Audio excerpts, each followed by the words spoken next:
The first time Ellen Mercer saw Jedediah Underwood, he was bleeding into her rain barrel and trying not to make a sound about it. It was the spring of 1878, and the Kansas plains around Willow Creek had turned the color of good wheat bread, green shading into gold as the season turned. Ellen had gone out before dawn to draw water for the morning wash, her lantern swinging low against the dark, when she heard the ragged breathing coming from behind the smokehouse. She should have run for the shotgun her father had left behind. Instead, because she had always been more curious than careful, she raised her lantern and found a man slumped against the barrel with a bullet wound high in his shoulder and a face gone gray with pain. "Don't scream," he said, though his voice held no real command to it, only exhaustion. "I mean you no harm, ma'am. I only need a moment to catch my breath and then I will be gone from your land." She should have called for Otis, her hired hand, who slept in the bunkhouse 50 yards off. She should have done a great many sensible things. Instead, she found herself kneeling in the mud beside him, examining the wound with the same clinical eye she used when a calf came out breech or a hen took sick. "That bullet needs to come out or you will lose the arm, maybe more than the arm," she said. "Who did this to you?" "Men who were paid to," he answered, and something in the wry twist of his mouth, even through the pain, made her look at him more closely. He had dark hair damp with sweat, several days of beard, and eyes the color of a storm coming over the horizon, gray-blue and troubled. His clothes, what she could see of them in the lantern light, were good once, a rancher's coat gone through brush and gunfire both. "You are an outlaw," she said. It was not a question. She had heard the talk in town of a man who had robbed the cattlemen's bank of Ellis County 3 weeks back, who had ridden off with a strongbox and left the teller unharmed, who had not fired a single shot at the men who chased him even as they fired upon him. "I have been called worse," he said. "My name is Jedediah Underwood, if that means anything to you, and I expect it does, seeing as how half of Kansas has my face on a paper nailed to every post from here to Dodge City." Ellen sat back on her heels and studied him. She was 24 years old and had buried her father 8 months before, had inherited 200 acres of good grazing land, and a debt she was struggling to keep from swallowing her whole, and she had learned in that time to measure men quickly and without sentiment. This man, bleeding and hunted, did not have the look of the outlaws she had heard tales of, the ones who shot first and asked questions of the dead.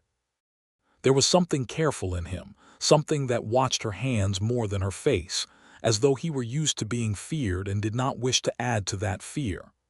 "I ought to wake my hired man and have him ride for the sheriff," she said. "You ought to," Jedediah agreed. "I will not stop you. I have not the strength to stop much of anything at present." She looked at the wound again, at the blood soaking dark through his shirt, and made the decision that would change the course of both their lives before she had fully reasoned it through. "There is a shed behind the barn," she said. "It has a cot in it that my father used when a mare was foaling and needed watching through the night. You will go there, and you will stay quiet, and I will bring you what I need to see to that shoulder. If you are lying to me about your nature, Mr. Underwood, I promise you I keep my father's shotgun loaded and know how to use it."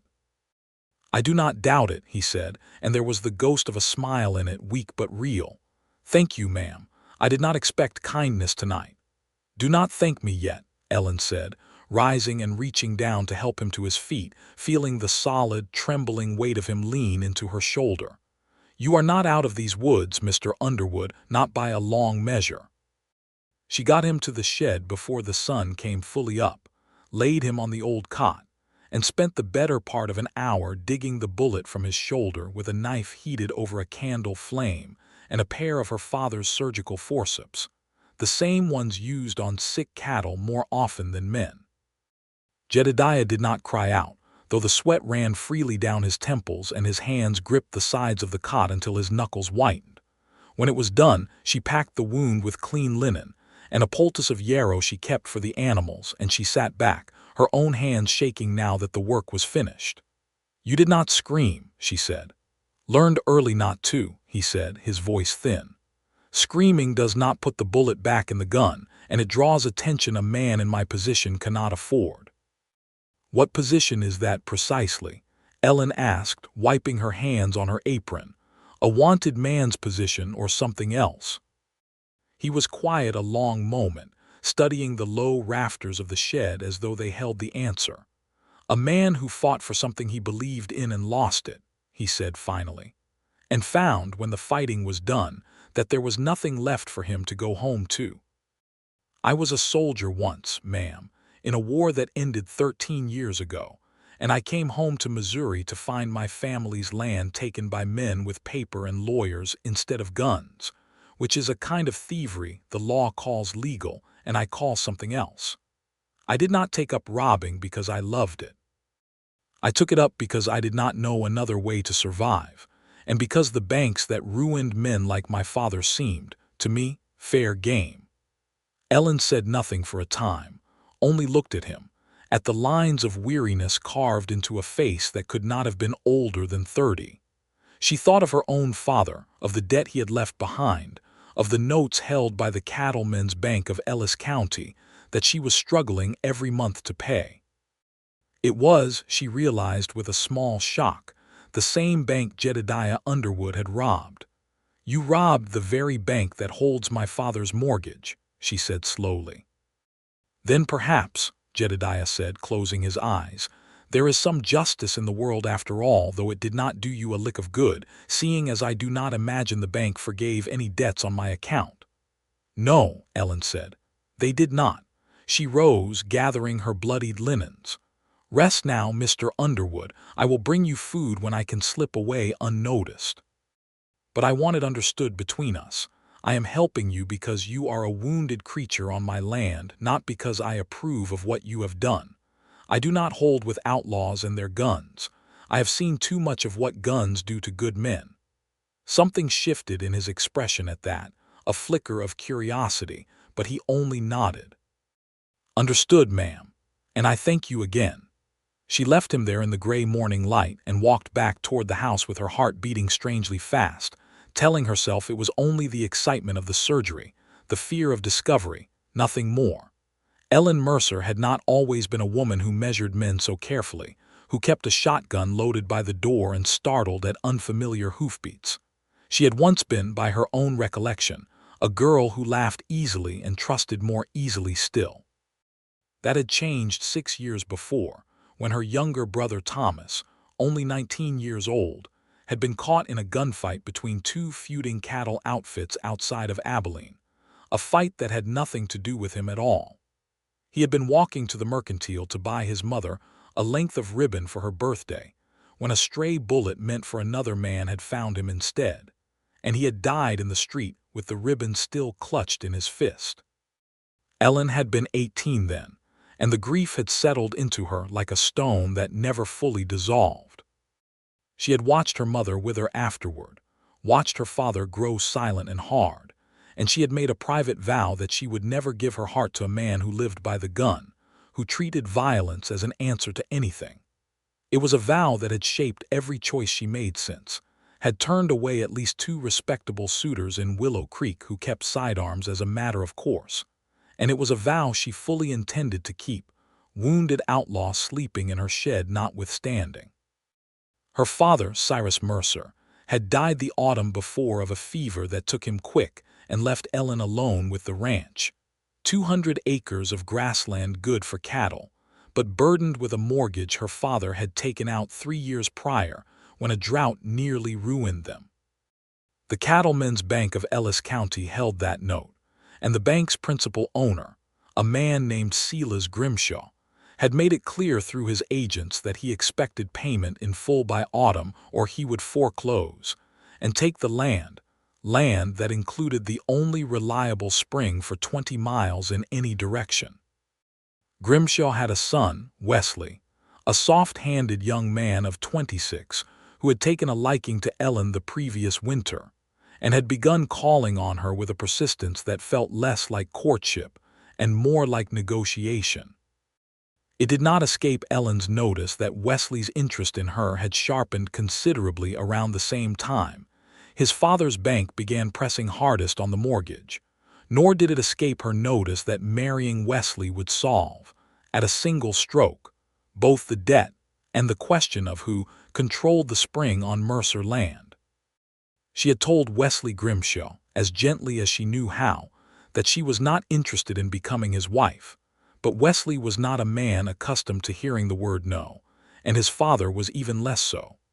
It was into this uneasy peace that Jedediah Underwood had bled his way, and Ellen found herself, over the following days, drawn back to the shed behind the barn far more often than strict prudence would have advised. She brought him broth and bread on the second day, found him pale but alert, sitting up against the wall of the shed with his wounded arm bound tight against his chest. "You look a sight better than you did," she said, setting the tray beside him. "I feel a sight better, thanks to you," he said, "though I confess I have been lying here wondering why a woman with such evident good sense would risk her own safety hiding a wanted man in her shed." "I have been wondering the same thing myself," Ellen admitted, sitting on an overturned bucket a careful distance away. "I suppose I could not leave a wounded creature to die, whatever he might have done." "That is a kindness not many would extend," Jedediah said. He ate slowly, favoring his good arm, and Ellen found herself watching the way he held himself, careful and contained, like a man who had spent years making himself smaller than he was so as not to draw notice. "Tell me true," she said. "Have you ever killed a man, Mr. Underwood?" He set down his spoon and met her eyes, and there was no flinching in it. "No, ma'am. I have fired warning shots. I have wounded men who fired upon me first in the leg or the arm enough to stop them. But I have never killed, and I do not intend to start. That is a line I drew for myself when I first took up this life, and I have held to it through 11 robberies and more close calls than I care to count." "Why?" Ellen asked. "Most men in your position, I would think, decide that once you have broken one law, the others matter less." "Because my father did not raise a murderer," Jedediah said simply. "He raised a farmer, and the war and what came after turned that farmer into something else, but there are pieces of what he taught me that I would not surrender, not even to save my own life. Not taking a life is one of those pieces." Ellen studied him, the conviction in his face, and found herself believing him, against every instinct her years of caution had built. "That is a strange kind of honor for an outlaw to hold to," she said. "Perhaps," Jedediah said. "Or perhaps it is the only honor I have left, and I hold to it all the tighter for that." Over the following 2 weeks, as his shoulder healed and the danger of infection passed, Ellen continued to visit him, first out of necessity and then, she was forced to admit to herself, out of a growing and unwelcome pleasure in his company. He asked her about the ranch, about her father, about her brother Thomas, and she found herself telling him things she had not spoken aloud to anyone, not even to the women of the Willow Creek sewing circle who considered themselves her friends. He told her in turn about his own family's farm in Missouri, taken by a bank after the war when his father could not make good on a loan taken out to replant fields burned by raiding parties from both sides of the conflict. He told her about his mother, dead now 3 years, and a sister married and moved west to Oregon, whom he had not seen in 5 years and likely never would again, given the shape his life had taken. "Why banks, then?" Ellen asked him one evening, as the sun set gold and orange through the cracks in the shed's siding. "Why not some other way to make your living, if you hold so tight to not taking a life?" "Because the banks are the ones who took everything from men like my father," Jedediah said, "and did it with a smile and a signature, all perfectly legal, while decent men lost their land and their dignity both. I do not rob to line my own pockets, Ellen." It was the first time he had used her given name, and something in her chest tightened at the sound of it in his low, careful voice. "I rob to give back to men the bank has ruined. Ask around Ellis County sometime, quiet-like, and you will hear tell of homesteaders who found an envelope of cash on their doorstep the very week their own mortgage came due, with no name attached. That has been my work these 2 years past." Ellen sat with that for a long moment, feeling the shape of her convictions shift uneasily inside her. "That does not excuse the guns, Jedediah," she said finally. "It does not excuse the violence, even if the cause behind it is just." "No," he agreed. "It does not. I have made my peace with what I am, Ellen, but I have not made peace with liking it.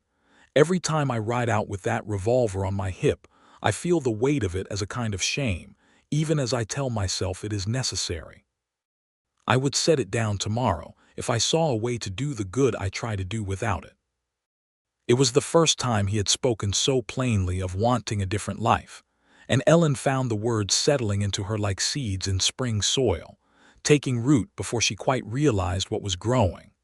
By the third week, Jedediah's shoulder had healed enough that he could ride, though not yet with full strength, and both of them knew the time was coming when he would have to leave, when hiding a wanted outlaw on her property would become too great a risk for them both.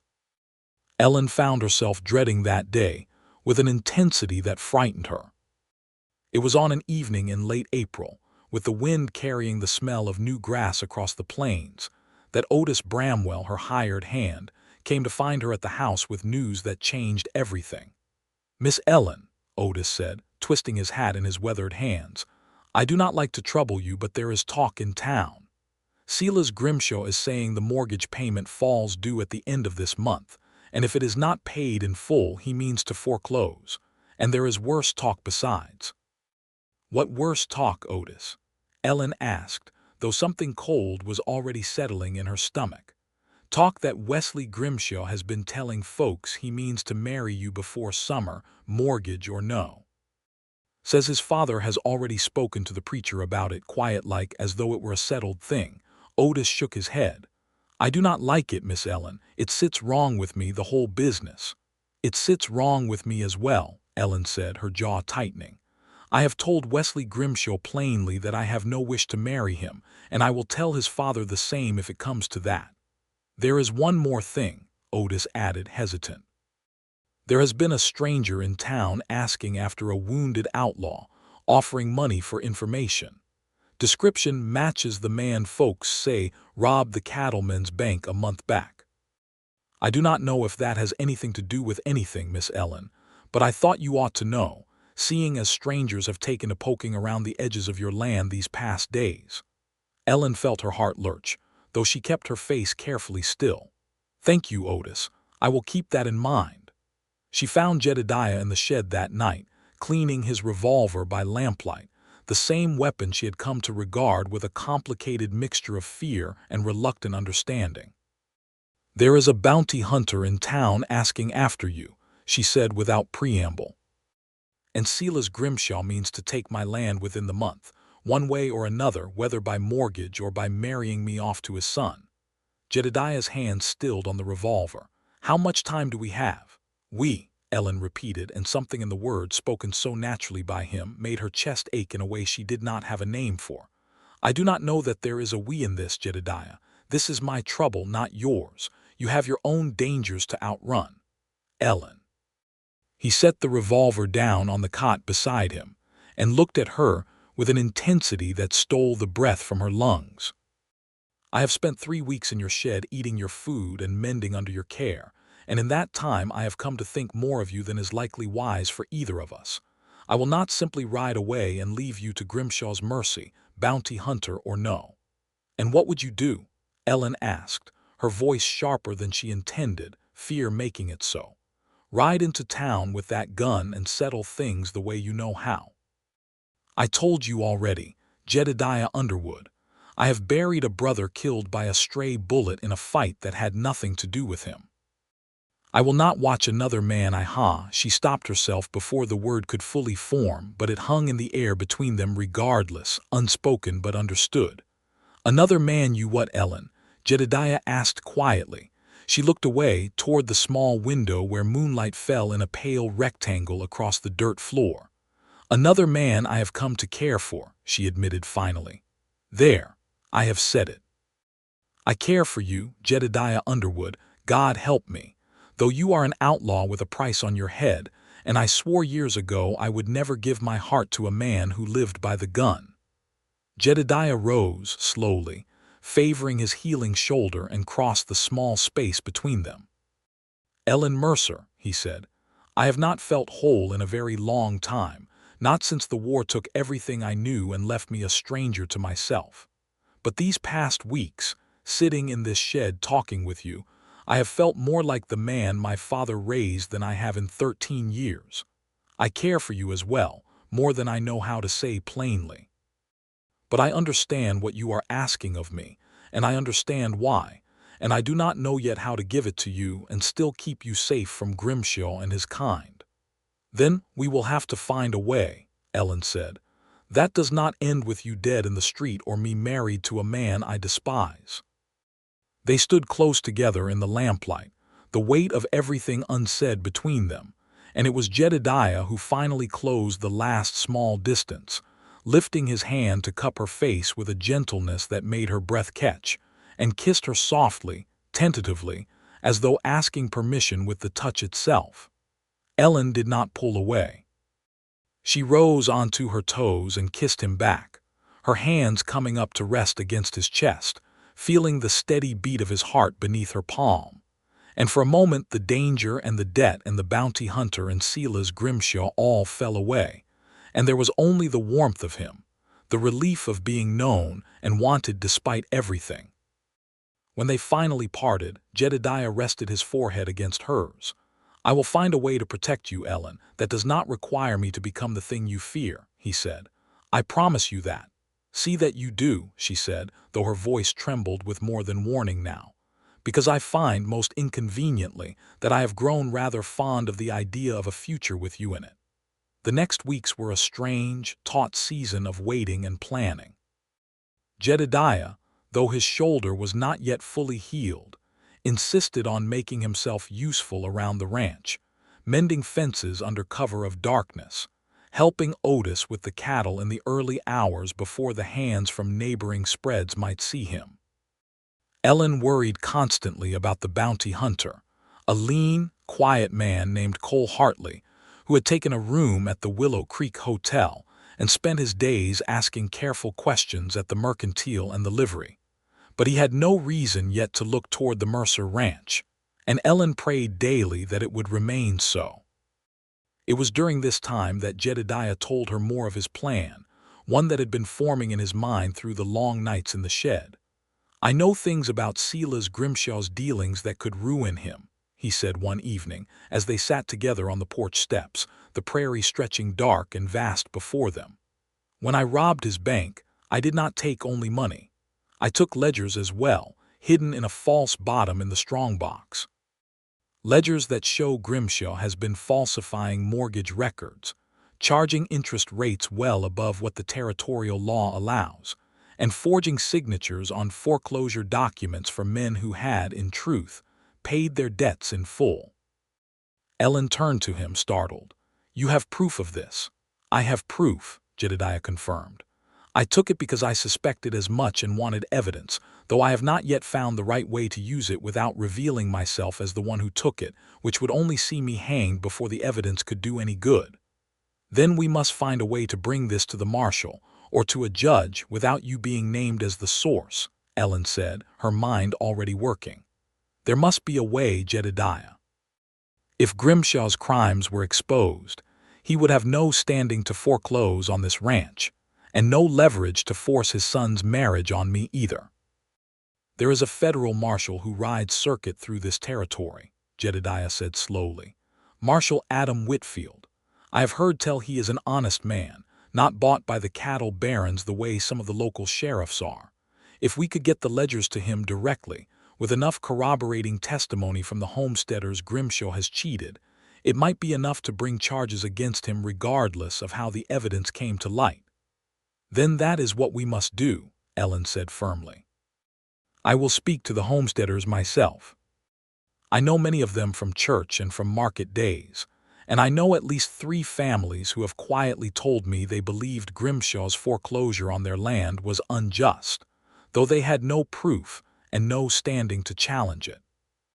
It was, Ellen would reflect later, one of the strangest and most hopeful periods of her life. This quiet conspiracy built in whispered conversations after dark, in visits to homesteader families under the pretense of selling eggs or trading recipes, in careful questions dropped into conversation at the mercantile.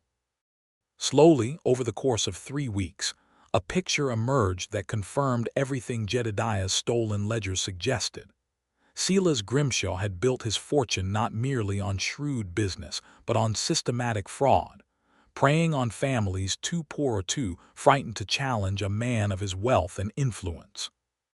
The Kowalski family, homesteaders from Bohemia who had settled 12 miles north of Willow Creek, had lost 40 acres to a foreclosure they swore they had never been properly notified of.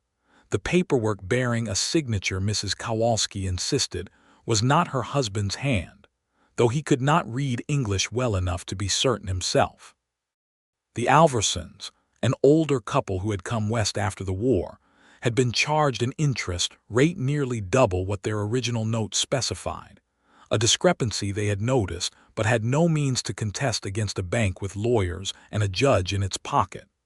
Story after story accumulated, each one a small injustice that alone might have been dismissed, but together painted an unmistakable pattern of corruption. Ellen brought these stories to Jedediah each evening, and together they built a case, cross-referencing the testimonies against the stolen ledgers, finding the discrepancies, the forged signatures, the padded interest calculations that would be plain as day to any honest judge. But even as their case grew stronger, the danger around them grew sharper as well. Cole Hartley, the bounty hunter, began riding out to the edges of properties surrounding Willow Creek, and one afternoon Otis came back from town white-faced, reporting that Hartley had been asking specifically about the Mercer ranch, about whether anyone had seen strangers on Ellen's land. "Someone talked," Otis said grimly, "or someone saw something they should not have." That night Jedediah told Ellen it was time for him to leave, at least temporarily, to draw suspicion away from her property. "I will ride for the Kowalski place," he said. "They have offered to hide me in their root cellar until we are ready to move against Grimshaw. It is safer for you if I am not here when Hartley comes sniffing around, and he will come, Ellen, sooner rather than later." The thought of him leaving, even for safety's sake, struck Ellen with a force that surprised her in its intensity. "How will I know you are safe?" she asked, her voice unsteady. "Otis can carry messages between us," Jedediah said. "And Ellen, this will not be forever. Once we have enough evidence gathered and Marshal Whitfield is due through the territory again within the month, we will bring everything to him together and Grimshaw's schemes will be exposed for what they are. Then perhaps I can begin to think of a future where I am not constantly looking over my shoulder." "And your own crimes?" Ellen asked. "The robberies? Will exposing Grimshaw erase those, Jedediah? You are still a wanted man." His jaw tightened, and for a moment the weight of his situation showed plainly on his face. "I do not know," he admitted. "I have thought on it a great deal these past weeks. I think when this business with Grimshaw is settled, I must turn myself in to Marshal Whitfield and stand trial for what I have done, and trust that the good I tried to do, and the testimony of the families I helped, might count for something with an honest judge. That could mean prison, Jedediah. It could mean worse." "It could," he agreed. "But I find, Ellen, that I am tired of running, tired of hiding, tired of a life built on looking over my shoulder. If there is to be a future for us, and I hope with my whole heart that there is, it cannot be built on a lie, on me remaining a wanted man forever with a rope waiting somewhere down the road. Better to face it honestly now, with whatever mercy an honest court might show, than to spend years building something only to have it torn away later." Ellen felt tears sting her eyes, unexpected and fierce. "I do not want to lose you to a prison cell, Jedediah, any more than I want to lose you to a bounty hunter's bullet." "Then we will hope for mercy," he said, drawing her into his arms, "and we will trust that the truth, once it is fully known, carries its own kind of weight in a courtroom. But first, Ellen, we must see Grimshaw brought to account, for your sake and for the sake of every family he has wronged." He left that night, riding north under cover of darkness toward the Kowalski farm, and Ellen stood on her porch watching the darkness swallow him, feeling a hollow ache settle into her chest that she recognized, with some alarm, as the particular loneliness of loving someone whose safety was never guaranteed. The following 2 weeks passed in a haze of anxious waiting. Ellen continued her quiet campaign among the homesteaders, gathering signed statements where families were literate enough to provide them, and careful verbal accounts where they were not, which Otis, who had a fine hand for writing, transcribed and had witnessed by neighbors. Word came through Otis, who made the journey to the Kowalski farm under the guise of trading horses, that Jedediah remained safely hidden, his shoulder fully healed now, growing restless in the confines of the root cellar but patient in his waiting. It was in the second week that Wesley Grimshaw came calling on Ellen directly, arriving in a fine buggy with flowers he had clearly purchased rather than picked, his manner both ingratiating and, beneath the surface courtesy, edged with a kind of entitled impatience that set Ellen's teeth on edge. "Miss Mercer," he said, settling uninvited into the chair on her porch, "I think we ought to speak plainly about the future. My father tells me the mortgage on this property falls due at the end of the month, and I confess I would hate to see foreclosure proceedings begin against a woman I hold in such high regard." "I am aware of when the mortgage falls due, Mr. Grimshaw," Ellen said coolly. "I intend to make the payment in full, as agreed." Something flickered across Wesley's face, quickly smoothed over. Of course. Though I understand these things can be complicated, and my father has, shall we say, some discretion in how strictly the terms are enforced. A marriage between our families would simplify matters considerably, and I think you would find me a generous husband, Miss Mercer. You would want for nothing. I would want for a great deal, Mr. Grimshaw, Ellen said, rising to signal the visit was at its end, including the freedom to marry a man I have chosen for love rather than one chosen for me by circumstance and debt. I have told you before, and I will tell you again plainly, I do not intend to marry you, mortgage or no mortgage. Wesley's pleasant mask slipped further, revealing something colder beneath. You may find, Miss Mercer, that circumstance leaves you fewer choices than you imagine. My father is not a patient man when it comes to overdue debts. Then your father may foreclose and be done with it, Ellen said, and we shall see what a territorial judge makes of his mortgage records when the time comes. It was a risk to say so much, a hint that she suspected wrongdoing, but Ellen found she could not hold her tongue against the man's presumption. Wesley's eyes narrowed slightly, and for a moment Ellen feared she had revealed too much, but he only forced a thin smile and took his leave, his buggy rattling away down the dirt track with considerably less courtesy than it had arrived. That evening, Otis brought urgent word from the Kowalski farm. Marshal Whitfield was due to pass through Willow Creek within the week, on his regular circuit through the territory, and Jedediah believed it was time to act, before Grimshaw's suspicions, clearly aroused by Ellen's veiled warning to Wesley, could cause him to hide or destroy any remaining evidence of his fraud. "He says to meet him at the old Kowalski barn 2 nights hence," Otis reported. "He wants to go over the full case together before we bring it to the marshal, make certain nothing has been missed." Ellen made the journey herself, unable to bear another moment separated from Jedediah without at least the comfort of seeing him and confirming with her own eyes that he remained safe and whole. She rode out at dusk, telling Otis to cover for her absence should anyone come asking, and found Jedediah waiting in the shadow of the Kowalski barn, looking leaner than when she had last seen him, but otherwise well, his eyes lighting with unmistakable warmth at the sight of her.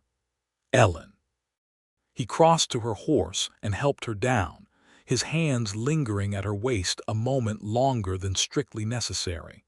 "I have missed you more than I can rightly say." "And I you," she admitted, allowing herself the small luxury of resting her head against his chest for a moment before the business of the evening demanded their attention. "Wesley Grimshaw came calling.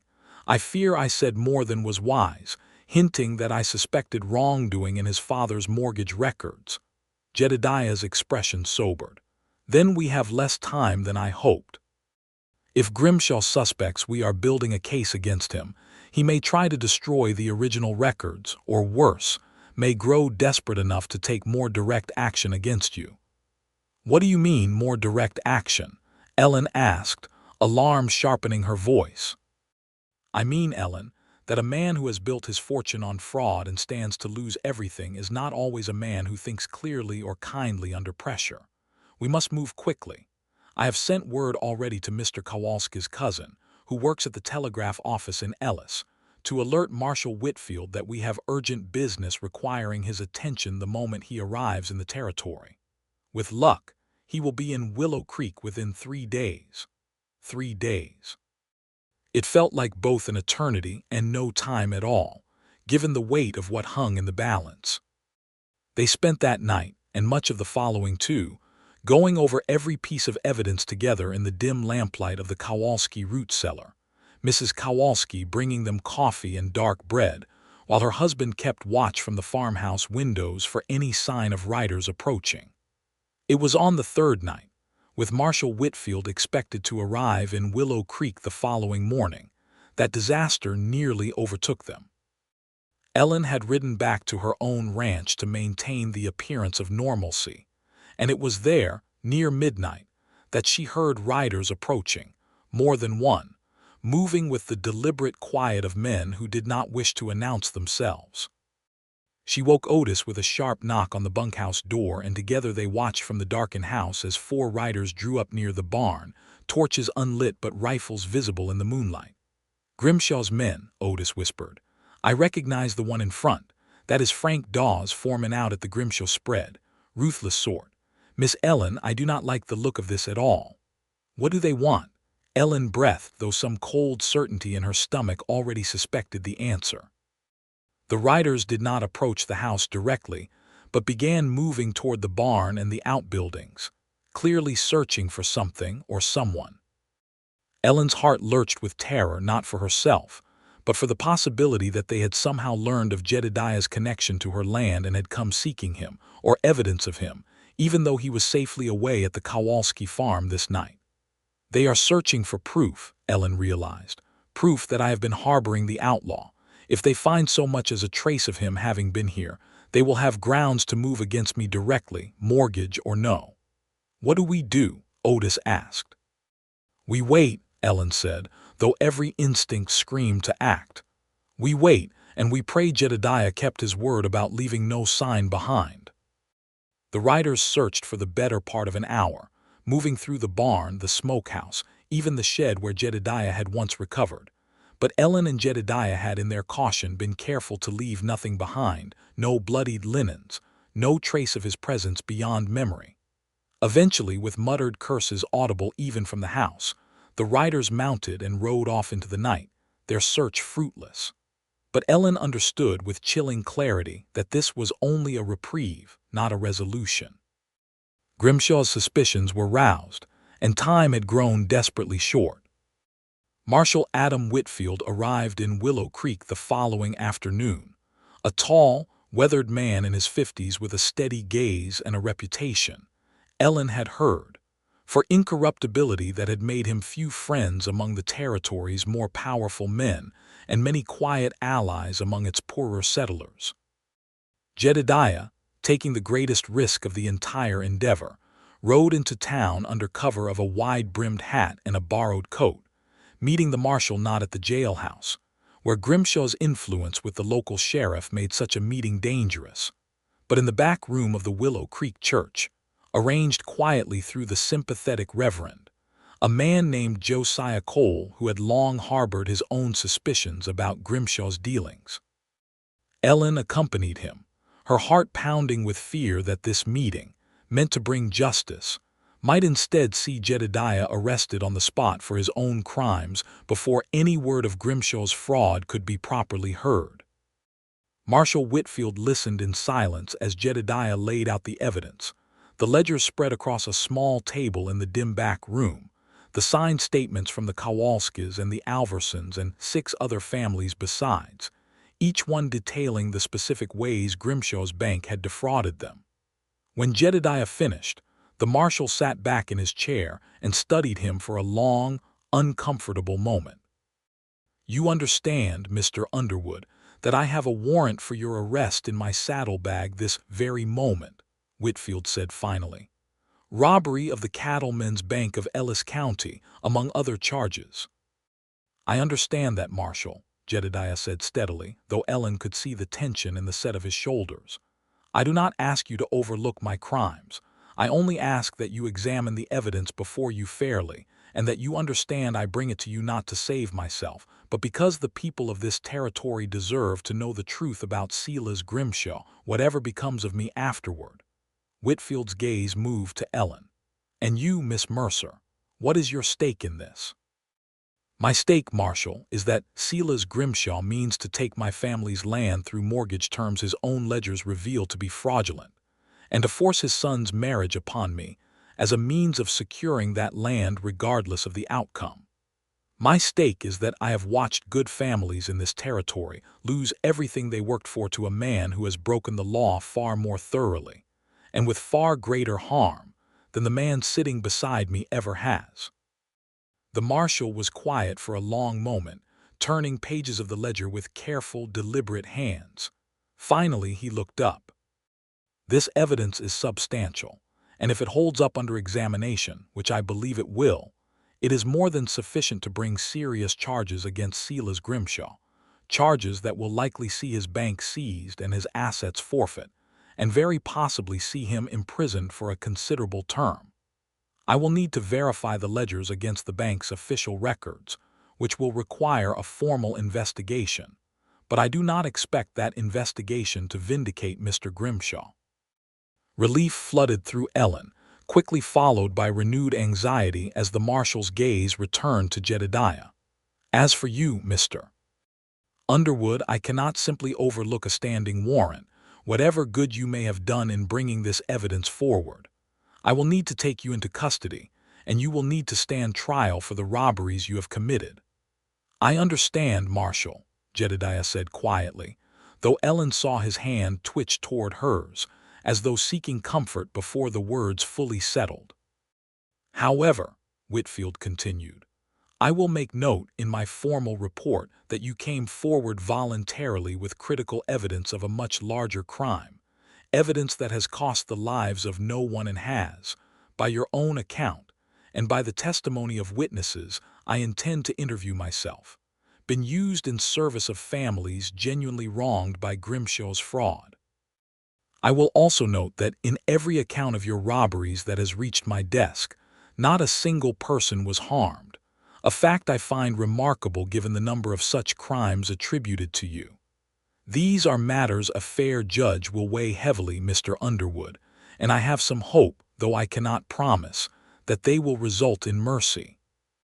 It was not a full pardon, not the clean resolution Ellen had hoped for, but it was more than she had dared expect, and she found herself gripping Jedediah's hand tightly as the marshal rose to make arrangements. "There is one more matter," Jedediah said, before the marshal could leave the room. "Silas Grimshaw's men searched Miss Mercer's property 2 nights past, seeking evidence that she had harbored me. If word reaches Grimshaw before you are prepared to move against him, I fear he may take more direct and dangerous action against her or against the evidence itself."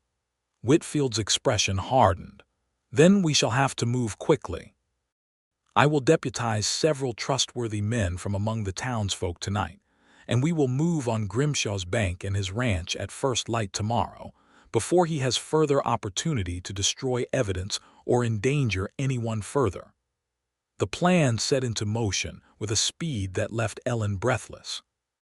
Reverend Cole helped identify men in town whose integrity could be trusted, several of whom had themselves been quietly cheated by Grimshaw's practices over the years and needed little persuasion to take up the cause. Jedediah, though technically now in the marshal's custody, was permitted to remain at the church under guard rather than the jailhouse, a small mercy Ellen suspected the marshal extended in recognition of the danger Jedediah still faced from Grimshaw's men, should his location become known. That night, in the brief moments Ellen was permitted alone with him before the deputized men took up their watch, Jedediah held her close, his forehead resting against hers in the darkness of the church's back room. "Whatever happens tomorrow, whatever the trial brings," he said quietly, "I want you to know that these past 2 months, knowing you, loving you, have been worth whatever price I must now pay for the life I chose before I ever knew you existed." "Do not speak as though this is an ending, Jedediah," Ellen said fiercely, tears standing bright in her eyes. "I have not come this far, risked this much, to lose you now to a prison sentence. We will face whatever comes together, and I will wait for you, however long it takes, and I will speak for you at your trial, and I will make certain the judge knows every good thing you have done, whatever crimes came before them." "Ellen Mercer," Jedediah said, his voice rough with emotion, "I do not deserve a woman such as you, but I am selfish enough to want you regardless.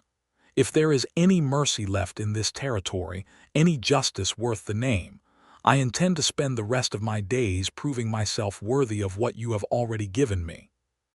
He kissed her then, long and searching, a kiss that held within it every fear and every hope of the days to come, and Ellen allowed herself, for just that moment, to believe that somehow, against all reasonable expectation, they would find their way to a future together. The raid on Grimshaw's bank and ranch came at dawn, swift, and to Ellen's profound relief, entirely without gunfire. Marshal Whitfield, accompanied by his deputized townsmen and Reverend Cole as a witness of good standing, arrived at the cattlemen's bank just as it opened, presenting Grimshaw with a warrant to seize the official mortgage records for comparison against the stolen ledgers. Grimshaw, caught entirely unprepared, blustered and threatened, invoking friends in the territorial government, and promising ruin for anyone who dared accuse him of wrongdoing. But the records themselves told a story his bluster could not overcome. Discrepancy after discrepancy emerged as Whitfield's men compared the bank's official books against the ledgers Jedediah had taken, confirming every account the homesteaders had given. By midday, Silas Grimshaw stood under arrest, his bank's assets frozen pending a full territorial investigation, and word spread through Willow Creek like wildfire, carrying with it a wave of relief and vindication among the families he had wronged. Wesley Grimshaw, seeing the collapse of his father's empire and with it any leverage he held over Ellen, fled the territory within the week, and Ellen never saw nor heard from him again. The relief of Grimshaw's downfall was tempered for Ellen by the ongoing uncertainty of Jedediah's own fate. He remained in custody, held now in the Ellis County Jail to await trial, and Ellen visited him as often as the sheriff would allow, bringing food and news and, most importantly, her unwavering presence. It was during one such visit, some 3 weeks after the raid on Grimshaw's bank, that the conversation occurred which would come to define, in Ellen's memory, the true turning point of their story, the moment that gave the tale its shape and its meaning. Jedediah had been permitted a brief walk in the small exercise yard behind the jailhouse, under guard, and Ellen had been allowed to accompany him for a few precious minutes of relative privacy. He still wore his revolver, she noticed, strapped now in a locked case among his confiscated belongings that the sheriff had, oddly, allowed him to keep in his cell rather than surrendering entirely to the evidence room, a small courtesy extended by a sheriff who, in the wake of Grimshaw's exposure, had developed a grudging respect for the outlaw who had brought the truth to light. "They tell me the trial is set for 3 weeks hence," Jedediah said, as they walked slowly along the yard's perimeter, the guard keeping a respectful distance. "Marshal Whitfield has submitted his report, and Reverend Cole and several of the homesteader families have offered to testify on my behalf, regarding the good that came of my actions even if the actions themselves were unlawful." "That is good news, is it not?" Ellen asked, though the tightness in his voice told her there was more. "It is," Jedediah agreed. "But I would be lying if I said I did not still carry that revolver in my mind's eye as a kind of shield, Ellen. Even now, sitting in that cell, some part of me thinks, if things go badly at trial, if the judge shows no mercy, perhaps I ought to have kept the gun on me all along, Ought to have found some way to fight my way free rather than trust in the goodness of a system that has rarely shown goodness to men like me. Ellen stopped walking and turned to face him fully, her heart hammering with sudden fierce urgency. "Jedediah Underwood, look at me." He did, startled by the intensity in her voice. "I have loved you," she said, the words coming fast now, unstoppable. "Loved you since long before I was willing to admit it even to myself. And I have watched you set aside so much of what made you an outlaw, the robberies, the hiding, the deception. But I hear in your voice, even now, a willingness to fall back on violence, on that gun, the moment true difficulty presents itself. And I must tell you plainly because I love you too much to let this go unsaid. I will not marry a man who hides behind his gun. Not from the law, not from his fears, not from anything. I watched a gun take my brother from me, Jedediah, and I have spent 6 years understanding slowly, painfully, that a man who reaches for violence as his first answer, even a good man, even a man with just cause, is a man who will always, in the end, choose the gun over the harder work of trust, of patience, of faith in something larger than his own strength. If you cannot set that down, truly set it down, not just when it is convenient but when it is hardest, then I cannot in good conscience build a life with you, however much it breaks my heart to say so. The words hung in the cold morning air between them, and Ellen watched Jedediah's face move through something like shock, then pain, then a slow, dawning understanding. He was quiet for a long moment. Then, without a word, he turned and walked to the guard standing watch at the yard's edge. "I want this delivered to the sheriff," Jedediah said, and Ellen realized with a start that he was reaching for the small, locked case that held his revolver, which had been brought out at his request earlier that morning for cleaning before being returned to storage. He took the case now, opened it with the key the guard reluctantly provided, and lifted out the revolver, the weapon that had been both his livelihood and his burden for 2 long years. "Tell the sheriff," Jedediah said, holding the gun out to the startled guard, "that Jedediah Underwood surrenders this weapon willingly and permanently, and requests that it be entered into evidence or disposed of as the court sees fit, and that I have no wish to ever hold it again, regardless of what the trial brings." The guard, uncertain, looked to Ellen and then back to Jedediah, before finally accepting the weapon and carrying it inside. Jedediah turned back to Ellen, his eyes bright with an emotion she had rarely seen in him, something like relief mixed with fear mixed with a fierce and total resolve. "Ellen," he said, his voice thick, "I have carried that gun through more danger than I can rightly account, and some part of me has believed all this time that it was the only thing standing between myself and disaster. But you are right. You are entirely right.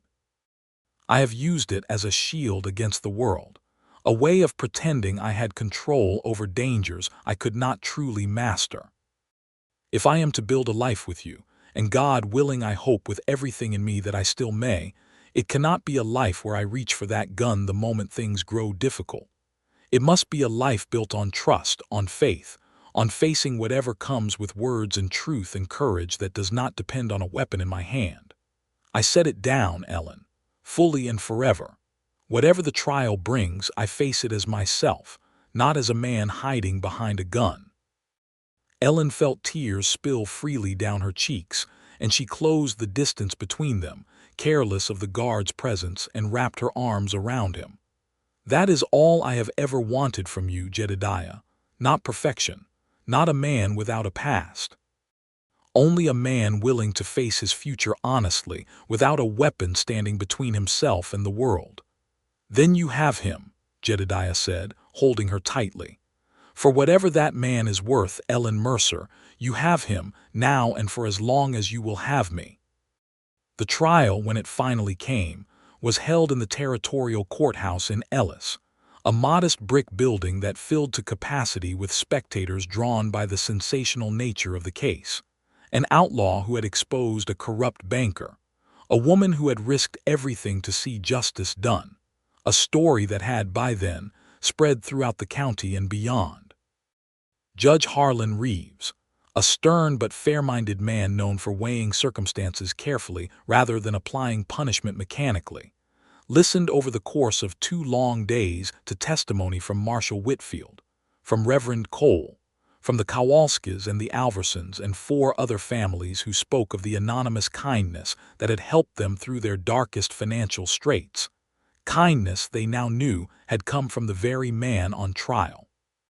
He listened to the bank teller Jedediah had robbed, who testified, somewhat reluctantly given his employer's recent disgrace, that Jedediah Underwood had never once threatened him with violence, had spoken to him calmly throughout the robbery, and had even apologized for the inconvenience before riding away. Ellen herself testified, her voice steady despite her nerves, describing not only the man who had cared for her ranch and treated her with respect and tenderness, but the moment, witnessed by the jailhouse guard who corroborated her account, when Jedediah had voluntarily surrendered his weapon rather than cling to it as a final defense. "I ask the court to consider," Ellen said, looking directly at Judge Reeves, "not only what this man once was, but what he has chosen to become. He came forward with evidence that has since seen a corrupt banker imprisoned and his victim's land and dignity restored. He set aside his weapon of his own free will, not because he was forced to, but because he chose, deliberately and with full understanding of the risk to himself, to become a different kind of man. I do not ask you to excuse his crimes, Your Honor. I ask only that you weigh the whole of the man before you and judge accordingly."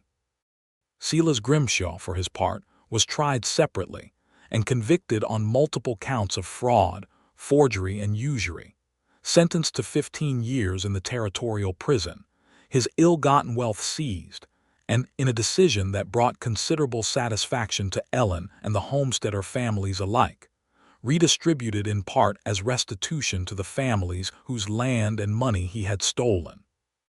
It was, Ellen reflected, a measure of justice long overdue in a territory where men of wealth and influence too often escaped accountability entirely, and she found herself grateful, in a way she had not expected, for the injustice finally being named and answered, even if the road to that answer had been long and dangerous. Judge Reeves took 3 days to deliberate on Jedediah's case before returning to the courtroom to deliver his verdict. Ellen sat in the front row, hands clasped so tightly together that her knuckles had gone white, as the judge began to speak.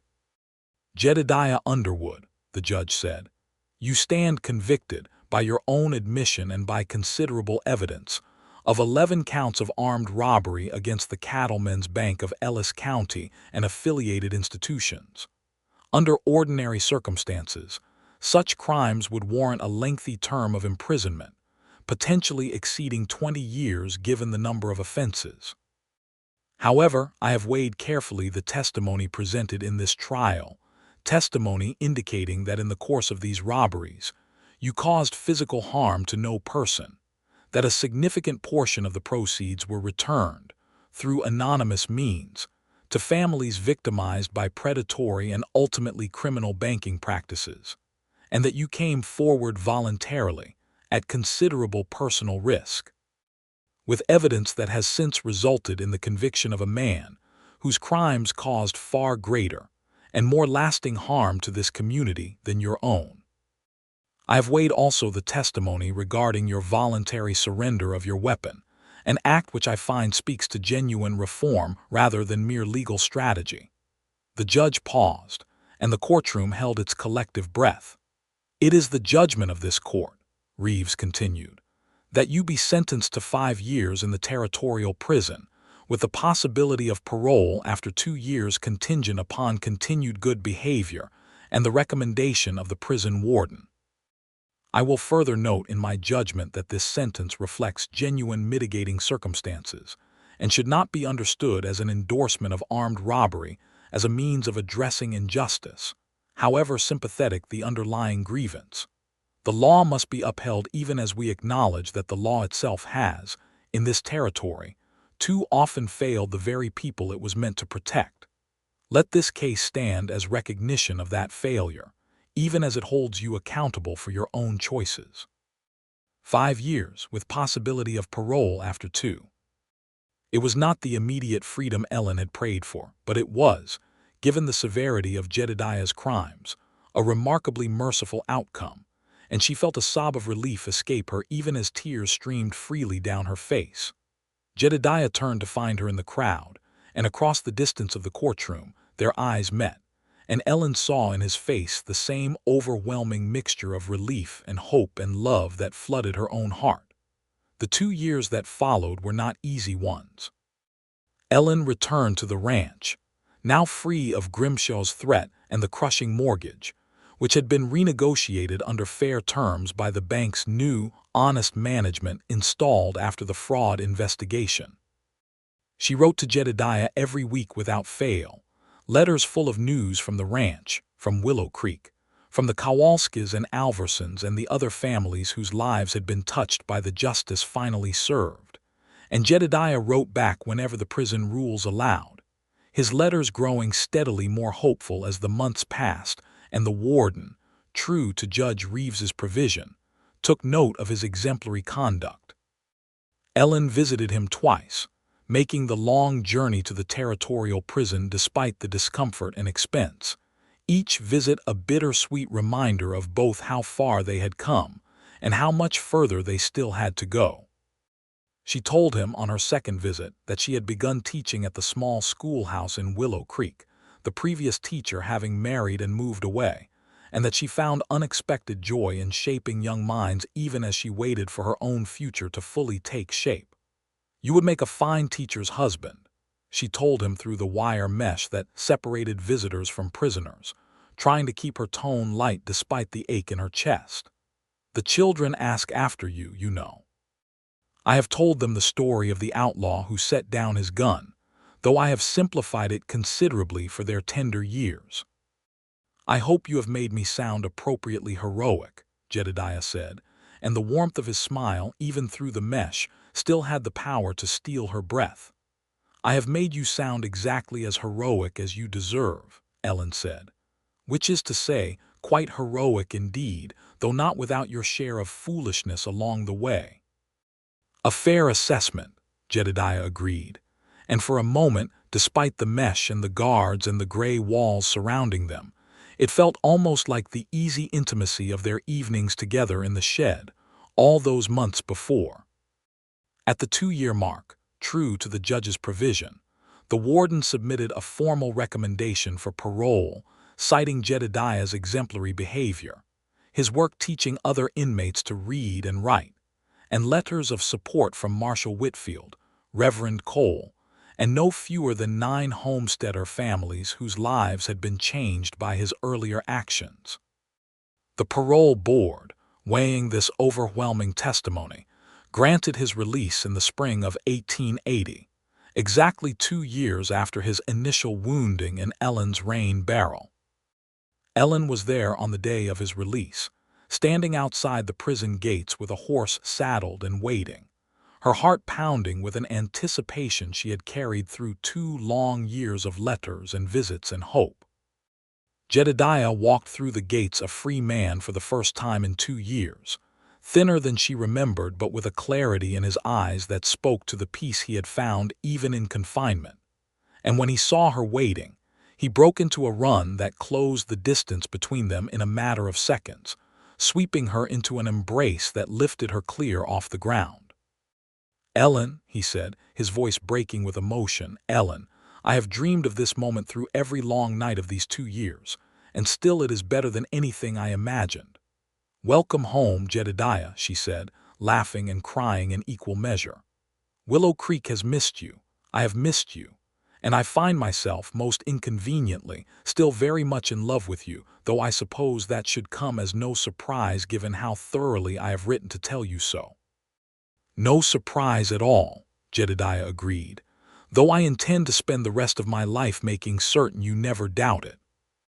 They rode back to Willow Creek together that same day, and it was there, in the small church where Reverend Cole had first helped arrange their meeting with Marshal Whitfield 2 years before, that Jedediah asked Ellen to marry him properly, kneeling in the aisle with a ring he had fashioned himself from a coin during his final months in prison. A small but heartfelt gesture that meant more to Ellen than any jeweler's finest work could have. "Ellen Mercer," he said, "I have set down my gun, and I have paid the price my past demanded, and I have spent every day of these 2 years becoming, I hope, a man worthy of the love you have given me so freely. I have no great fortune to offer you, no grand estate, only a ranch we have built together and a heart that belongs entirely to you.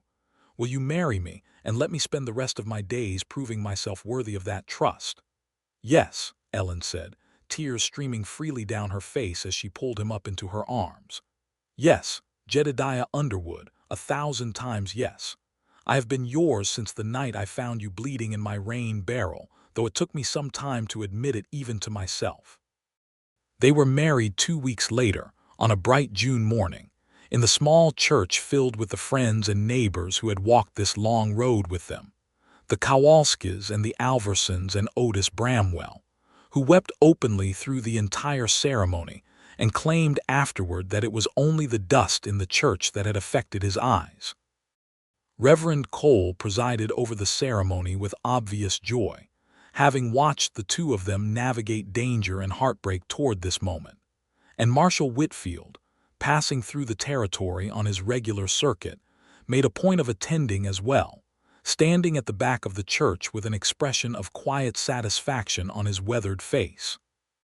Ellen wore a dress of pale blue, sewn by her own hands from fabric she had saved for years without quite knowing what occasion she was saving it for, and Jedediah wore a suit borrowed from Reverend Cole, having little in the way of formal clothing after 2 years of prison uniforms, though he had never looked, in Ellen's estimation, more handsome or more entirely himself. They built their life together on the Mercer ranch, which Jedediah insisted on renaming the Underwood Mercer spread, a small gesture that meant a great deal to Ellen, who had spent so many years fearing she would lose her father's land entirely. Jedediah proved himself a capable and dedicated rancher, applying the same careful, thoughtful nature that had once made him a reluctant outlaw to the honest work of raising cattle and tending land. And within a few years, the ranch had grown from 200 struggling acres into a thriving operation of nearly 500, employing not only Otis but 2 additional hands as the herd expanded.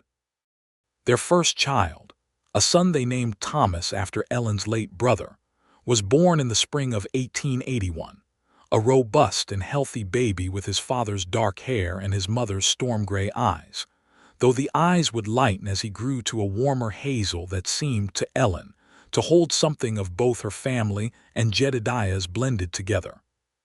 2 years later, a daughter followed, whom they named Sarah after Jedediah's mother, and then, 4 years after that, another son, William, rounding out a family that filled the ranch house with laughter and noise in a way Ellen had once feared she would never know again after the losses of her father and brother. Jedediah never touched a gun again in all the years that followed, though he kept, framed on the wall of their bedroom, a small brass plate engraved with the date of his release from prison, a private reminder to himself, and to their children, as they grew old enough to ask about it, of the choice that had shaped their entire family's future. When young Thomas, at the age of 10, asked his father why he kept that particular plate on the wall rather than something more decorative, Jedediah had knelt down to his son's level and explained, in careful terms appropriate to his age, the story of a woman who had refused to marry a man who hid behind his gun, and a man who had learned, through her love and through his own hard-won understanding, that true courage lay not in the weapon a man carried but in his willingness to face the world honestly. "Without it, your mother taught me that, Thomas," Jedediah said. "She taught me that the bravest thing a man can do is set down what he believes protects him and trust instead in truth, in patience, and in the people who love him. I hope you will remember that when you are grown and face difficulties of your own." Ellen, listening from the doorway, felt her heart swell with a happiness so complete it nearly ached, watching the man she loved pass on to their son the same lesson that had transformed both their lives so many years before. Willow Creek itself prospered in the years that followed, the exposure of Grimshaw's fraud having led to broader reforms in the territorial banking regulations, protections that Marshall Whitfield, who remained a close family friend and frequent visitor to the Underwood Mercer Ranch, had helped champion in the years following the trial. Homesteaders throughout Ellis County spoke, for years afterward, of the outlaw who had exposed a corrupt banker and the woman who had helped him find redemption, though the story, as such stories often do, grew somewhat in the telling, until Ellen herself would laugh at the more fanciful versions that occasionally reached her ears at the general store or the church social. "They are saying now that you faced down Grimshaw's men single-handed with nothing but harsh words," she told Jedediah one evening, many years later, as they sat together on the porch watching their 3 children chase fireflies across the darkening yard. "I do not recall it happening quite that way." "Stories grow taller with the telling," Jedediah said, smiling as he wrapped his arm around her shoulders. "Much like our children, it seems. Though I will say, Ellen, that whatever the tale becomes in the mouths of others, I know the truth of it well enough, and the truth is that I owe everything I have, this ranch, these children, this life, to a woman brave enough to tell a wanted outlaw that she would not have him unless he became a better man." "And you did become a better man," Ellen said softly, resting her head against his shoulder as the last light of evening faded into the vast Kansas sky. "The best man I have ever known, Jedediah Underwood. I would not trade this life, this family, these years together, for anything the world might offer." "Nor would I," Jedediah agreed, pressing a kiss to the top of her head as their children's laughter drifted across the yard, mixing with the sound of cattle lowing in the distance and the wind moving soft through the tall prairie grass. "Not for anything at all." They sat together in comfortable silence as the stars began to emerge overhead, 2 people who had found, against every reasonable expectation, a love strong enough to transform an outlaw's desperate existence into a life of quiet, honest happiness, built not on the power of a gun, but on the far greater strength of trust freely given and courage freely chosen. The ranch prospered in the years that followed. Their children grew tall and strong under the wide Kansas sky, and Ellen Mercer Underwood and Jedediah Underwood remained, until the end of their long and happy days together, exactly what they had promised each other on that anxious afternoon in the jailhouse yard. 2 people who had chosen, again and again, to face their lives honestly, without ever hiding behind anything at all.